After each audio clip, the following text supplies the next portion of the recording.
अस्सलामुअलैकुम dear viewers, उम्मीद है आप सब खैरियत से होंगे। आज का जो टॉपिक है वो जीन्स के बारे में है कि व्हाट इज़ जीन्स। सबसे पहले हम बात करें जीन की, तो जीन क्या होते हैं? डीएनए का पार्ट है, ठीक है। जीन जो है वो डीएनए का पार्ट है और इसके पास स्पेसिफिक सीक्वेंस होता है न्यूक्लियोटाइड्स का।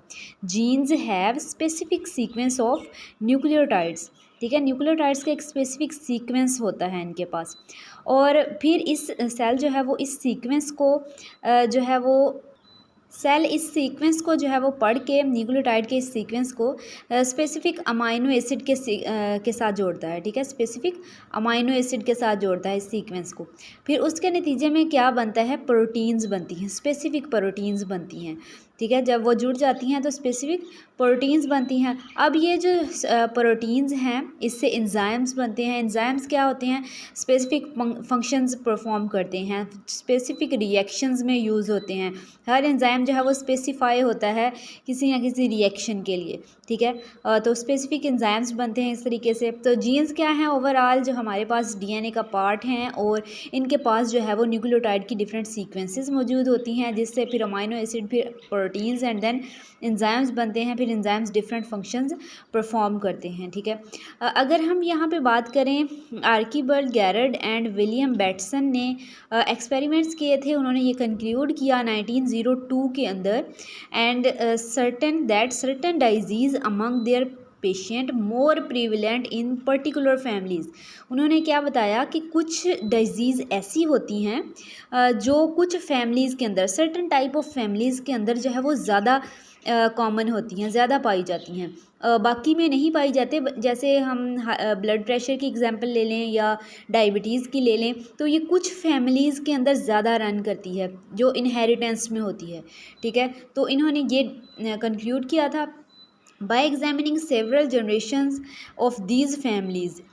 इन फैमिलीज़ की डिफरेंट जनरेशन्स को इन्होंने एग्जामिन किया और उन्होंने क्या नतीजा निकाला कि some of the diseases behave as product of recessive alleles. ये जो बीमारियां हो रही हैं ये किस वजह से हो रही हैं?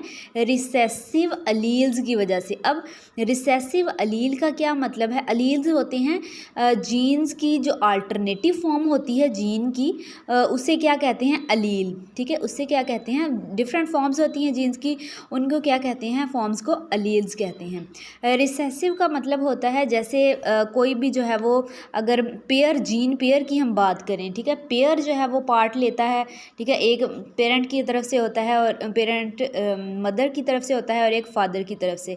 तो जैसे हम बात करें ए और ए, तो ये हमारे पास क्या है? डोमिनेंट ट्रेट है और ये क्या है?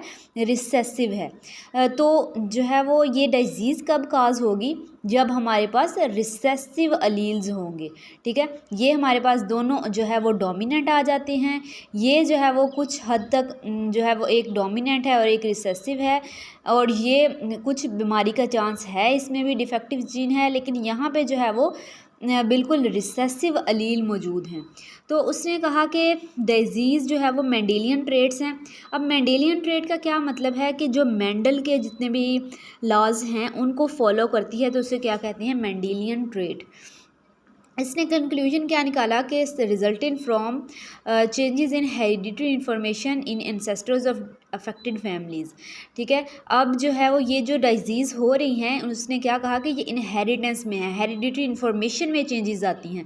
जैसे एंसेस्टर्स हैं उनमें जो है वो चेंजेस आई, ठीक है।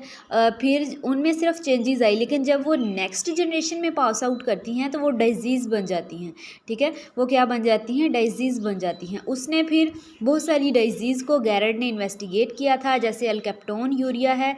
इसमें क्या होता है कि patients produced urine that contained homogentisic acid, ठीक है। क्या पाया जाता है? यूरिन में होमोजेनेटिक एसिड, और यूरिन एक्सपोज टू एयर और फिर ऑक्सीडाइज होता है और टर्न ब्लैक हो जाता है, ठीक है। उसमें क्या पाया जाता है? होमोजेनेटिक एसिड। इस वजह से वो यूरिन जो है वो ब्लैक हो जाता है। जैसे नॉर्मल इंडिविजुअल्स की बात करें तो होमोजेनेटिक एसिड जो है वो ब्रोकन डाउन हो जाता है सिंपलर सब्सटेंसेस के अंदर। जैसे होमोजेनेटिक एसिड है वो एक एंजाइम के थ्रू वो उसके ज़रिए जो है वो किस में कन्वर्ट हो जाता है? फ्यूमारेट में, किसमें, फ्यूमारेट में कन्वर्ट हो जाता है होमोजेंटिसिक एसिड नॉर्मल इंडिविजुअल्स के अंदर। लेकिन जो है वो यहाँ पे क्या होता है, अल्केप्टोन यूरिया के अंदर एंजाइम की मौजूदगी ना होने की वजह से, ठीक है, वो लैक ऑफ एंजाइम की वजह से क्या होता है, होमोजेंटिसिक एसिड ही यूरिन के साथ जो है वो रिलीज़ हो रहा होता है। इस वजह से वो ब्लैकिश कलर का हो जाता है, यूरिन टर्न्स ब्लैक, ठीक है। और गैरेट ने कंक्लूड किया था कि patients suffering from alkaptonuria lack enzyme necessary for breakdown, ठीक है, जो उसको सिंपलर सब्सटेंसेस में ब्रेक करता है वो एंजाइम्स मौजूद नहीं होते, इस वजह से जो है वो होमोजेंटिसिक एसिड ब्रेकडाउन नहीं होता और जो अल्केप्टोन यूरिया की डिजीज़ होती है, ठीक है। तो ये सारी जो है वो गैरेट की फाइंडिंग्स को देखें तो उसने यही रिज़ल्ट निकाला कि information in DNA of chromosomes act to specify the particular enzymes, ठीक है। जो हमारे पास डीएनए की इंफॉर्मेशन होती है वो हेरिडिटरी इंफॉर्मेशन होती है क्रोमोसोम्स के अंदर, तो वो जो है वो उसमें जब चेंज आएगा